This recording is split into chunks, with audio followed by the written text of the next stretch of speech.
regando a semente de Deus para as nossas vidas. Dentro dessa semente está o DNA programado pelo plano total de Deus para a nossa vida. E se nós nos entregarmos ao Espírito, Ele trará todos os componentes para o crescimento de uma enraizada árvore forte com bênçãos e propósitos divinos. Olha que maravilha, meus amados. Ele trabalhará continuamente o plano de Deus, sondando os nossos corações a cada momento, orando a vontade de Deus para a nossa vida, além do que nós podemos imaginar. Entendamos que a liderança do Espírito Santo não é uma fantasia ou um pensamento passageiro. Quando nós estamos sendo guiados por Ele, a nossa vida não será desse jeito. Eu acho que Deus quer que eu vá para aquela cidade amanhã. Então, no dia seguinte, eu não estou bem certo se Ele quer que eu vá ou não. E no outro dia, eu acho que Ele quer mesmo que eu vá. Não é assim, não. O Espírito Santo não faz as coisas da maneira que um homem natural faz. Ele não brinca com a sua vida, com as nossas vidas. Ele está preocupado com o nosso sucesso, mas nós temos que cooperar com Ele, permitindo para Ele orar por nós. Para nós realmente termos a convicção que Ele dá de qual caminho a seguir. E nós não titubearemos, não vacilaremos. Nós sentiremos aquela convicção interior dele nos enviando, onde nós temos que ir. Quando Jesus disse que do seu interior fluirão rios de águas vivas, está lá em João 7,38. Hoje, quando eu estava de manhã, eu fui na academia e depois eu fui nadar um pouquinho. Tinha muitos dias que eu não nadava e eu gosto muito. Porque mexe com o corpo todo, E água salgada, essa coisa toda. E eu gosto muito de ficar boiando, Ficar naquela aguinha, tem um lugar aqui perto que não tem onda, e você fica ali boiando. E falando, Espírito Santo, orando em língua, boiando, orando pro céu, rio de águas vivas, Senhor, seu rio de águas vivas, você fica aquela coisa tão gostosa. Eu me lembrei que agora. Ele estava falando do Espírito Santo. Assim, quanto mais você orar no Espírito Santo, mais nós regaremos a semente que contém o plano de Deus. Por nós continuarmos a semear no Espírito, nós certamente colheremos do Espírito, pois a semente germinará e crescerá dentro da vontade e direção de Deus para as nossas vidas. Quanto mais a semente cresce, mais predominantemente se torna o plano de Deus. Maravilha. Ao continuar andando no Espírito, aquela direção divina se tornará tão forte em nossas vidas que será quase impossível nós andarmos na direção errada. A direção de Deus não será mais difícil de se obter. Será difícil de errar. Nós teremos que passar por Deus para falhar. O que pode interferir, falar para vocês uma experiência minha própria, a nossa alma, como sempre a nossa alma, Nós estamos orando em língua, mas daí nós passamos de repente por um período complicado nas nossas vidas, como eu passei agora, Agora vai fazer 2 meses que meu irmão partiu, um tio meu, 4 dias antes dele, e não tinha nem feito 7 meses que meu pai tinha partido, e 2 tias minhas, uma que eu morei com ela, foi muita gente. Então, eu me mudei, foi muita coisa ao mesmo tempo, muitas coisas aconteceram, muitas outras coisas. Então, eu não vou negar pra vocês, como ser humano, eu fiquei assim, orava e tudo mais, mas passei por muitas coisas e ainda estou passando, Com problemas dentro de casa de doenças, de ter meu tempo muito limitado para fazer as coisas, de ter que dar conta de tudo ao mesmo tempo, Ter que cuidar de mim. Quando eu falo que eu saio assim para fazer exercício, o mar tá aqui, eu não vou na praia.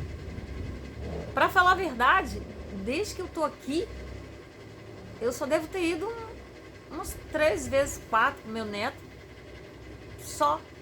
Já vai fazer 8 meses. A praia fica fervendo. Eu só saio para trabalhar, para fazer as coisas, para fazer filmagens, para ajudar. e para fazer ginástica, e dar uma caminhada, dar uma nadada e vir embora. Eu vejo as pessoas deitadas, né, brincando, falo, meu Deus, quando eu vou poder fazer isso? Eu moro aqui, daqui a pouco Deus me manda mudar daqui, eu não aproveitei nem um pouquinho, poxa. Mas a nossa alma. Então eu fiquei assim bem tumultuada, né? E tive que fazer determinadas escolhas, as quais eu não acertei. Porque eu estava orando menos, porque eu estava com o meu coração, com a minha alma bem abatida. Não entrei em depressão, graças a Deus, não adoeci, mas não estava dentro do meu ritmo, né? Como qualquer pessoa humana, normal. Então a nossa alma, ela às vezes nos atrapalha, né? Mas graças a Deus, que Deus na misericórdia dele vem e nos pega no colo, nos ajuda a corrigir aquilo que tá errado, sabe? Mas pode acontecer sim. A sabedoria e a liderança de Deus gradativamente consumirão e dominarão você, até que a voz do Espírito Santo se torne mais alta do que o inimigo que o cerca com circunstâncias e adversidades, dizendo que você falhará. A unção do Espírito Santo estará sempre presente a cada nível do plano de Deus que você atingir, dando-lhe graça para cumprir a perfeita vontade dele. Sim, com certeza. Como que eu vou poder explicar? Eu estava me desviando exatamente do plano que ele tinha. Eu estava... Não que eu estivesse fora do plano dele, mas ele queria mais que a minha vida estivesse entregue totalmente para ele. E eu não estava confiando o suficiente para entregar totalmente. Estava fazendo de acordo, né, com a minha cabeça.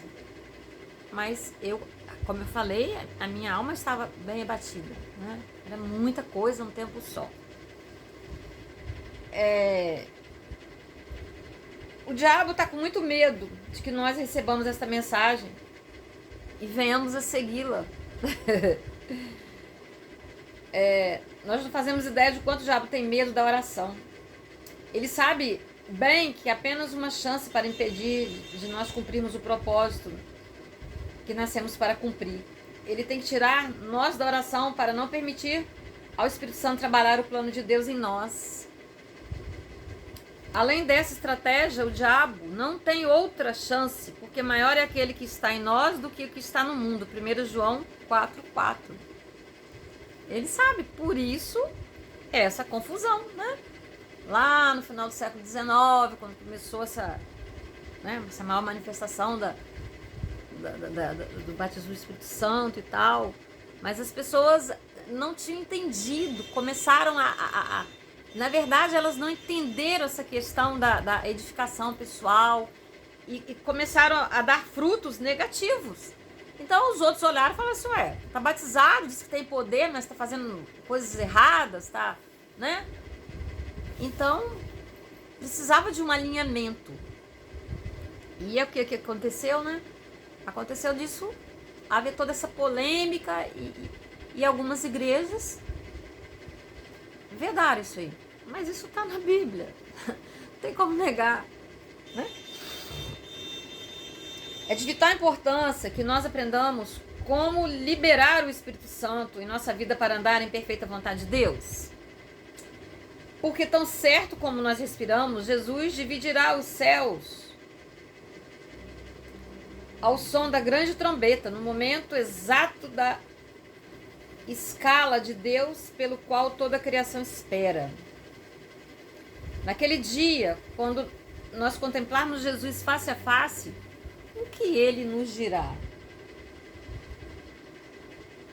Nós seremos capazes de estar em pé sabendo que nós escolhemos crer suficiente em Deus para abandonar a nossa vida em troca dele? Enquanto fazia alguma diferença? Se for assim, nós ouviremos as palavras: você tem um trabalho bom e bem feito, meu servo, bom e fiel. É procurar saber a vontade dele exatamente para as nossas vidas. E eu, como eu falo pra vocês, né, eu tive outro agravante, porque eu tive que ser independente, autossuficiente muito cedo. Então eu demorei muito a fazer essa entrega. Eu fazia as coisas, eu resolvia as coisas. Então eu agia muito. Ativismo, hiperatividade. Eu resolvo, eu faço, eu aconteço, eu vou. E eu me dividi entre tantas coisas. Então vamos entender o valor da recompensa do Cordeiro por nós cumprirmos o seu chamado. No dia em que nós estivermos diante do Mestre, nós trocaremos tudo que possuímos por apenas um sinal de aprovação, um olhar de seus olhos que diga: bom trabalho. Você trocará tudo para saber o que ele sabe. O inferno que você passou para dar toda a sua vida ao seu chamado. Ele vê a multidão que você trouxe à casa do céu. Nada pode subsistir àquela recompensa. Que maravilha, né? Isso é maravilhoso. Alguém talvez diga: mas eu não tenho tempo para orar. Claro que você não tem, porque nunca pegou a calculadora do Espírito Santo, calculou o quanto a sua falta de oração tem custado ao seu caráter e à sua vida. Eita! Mas se alguma vez nós fizemos isso, nós diremos: eu não tenho tempo para não orar. Eu tenho que arranjar tempo para orar. Isso é de sublime importância. Seja lá o que nós estejamos fazendo, nós não estamos fazendo porque não queremos. Se nós não estamos orando como deveríamos, a razão é simples: nós não queremos. Ou talvez estejamos na ignorância, como eu falei para vocês, né? Nós não entendemos isso e não fazemos. Mas eu peço a Deus que esse estudo chegue a bastante pessoas, né? Para que possam compreender. Podemos dizer: eu tenho uma carreira, não tenho tempo para orar tanto. Mas você está nessa situação porque foi o que escolheu, né? O que escolheu para fazer. Agora, eu posso ter uma carreira e uma forte vida de oração também, né? Eu posso fazer escolhas. Você não sabe o que é uma carreira até que libere o Espírito Santo para ajudar você a cumpri-la através do seu poder. Nós temos um chamado, ninguém mais tem. Deus teria que arrumar alguma outra coisa para o corpo de Cristo se nós falhássemos em encontrar e cumprir o que Deus chamou para nós fazermos. Mas nós podemos encontrar o seu chamado divino, ainda que nesta terra, enquanto nós estamos respirando. Nós ainda temos a oportunidade de liberar o Espírito Santo em oração para ajudar a encontrar e cumprir a vontade perfeita de Deus para as nossas vidas. Vamos deixar que a nossa carne preguiçosa não vamos deixar que a nossa carne preguiçosa nos impeça de ouvir as palavras: bom trabalho. Não é verdade? Eu fico imaginando o dia que a gente chegar lá, né? E ele dizer: nossa, quando ele disse pra mim: você tem que mudar radicalmente sua alimentação, senão você vai fazer só um texto que eu tenho pra você fazer. Esse jeito de chegar lá no céu, Deus fala assim: porque eu comi, fui gulosa, fui indisciplinada. Que vergonha! Misericórdia, Senhor! Né? Então, eu acho vergonhoso. Então, para isso tem que ter cuidado, né? Tô lembrando do meu almoço hoje. Eita! Né? E eu tenho que me esforçar, né? Eu gosto muito de doce. Hoje eu fiz um doce light. Eu mesmo invento as receitas. Eu falo: o Espírito Santo me ensina. E ele me ensina. E eu vou fazer as minhas misturas. O doce sem doce. Né? Com um adoçante muito natural, que é a stevia, né? Que não adoça nada, mas aí você vai perdendo também. O açúcar nos vicia. Quando você passa a tirar, você também não fica mais com aquela... Eles dizem: se cura no doce, né? Não, você consegue. Quando você experimenta até uma coisa doce, é doce demais. Então, graças a Deus, eu tenho caminhado, né? Isso aí. Não tirei tudo radicalmente. Não sinto essa coisa de tirar tudo radicalmente. Basta equilibrar. Amém? Vamos orar, amados. Deus santo, querido, justo e fiel, eis-nos aqui, Deus, mais uma vez estudando sobre o poder do Teu Espírito. Que na verdade o Espírito Santo é uma pessoa na qual nós somos selados, ó Deus. Você nos selou, Deus. Muito obrigada, Pai. Continua a falar conosco, a nos esclarecer, a nos ajudar a cumprir a Tua vontade nas nossas vidas, que é perfeita, boa e agradável, Senhor. Nos ilumine, nos ajude, como diz, né, Filipenses 2:12. Sim, nós trabalharmos a nossa fé, a nossa salvação precisa ser trabalhada. Não é uma vez aceitei Jesus e está tudo bem, não. Nós precisamos trabalhar a nossa fé, a nossa salvação. E entender essa questão do Espírito Santo. Em nome de Jesus. Amém? Obrigado por acessar o vídeo. Curta, compartilhe. E se ainda não é inscrito no canal, se inscreva. E muito obrigada. Até o próximo vídeo.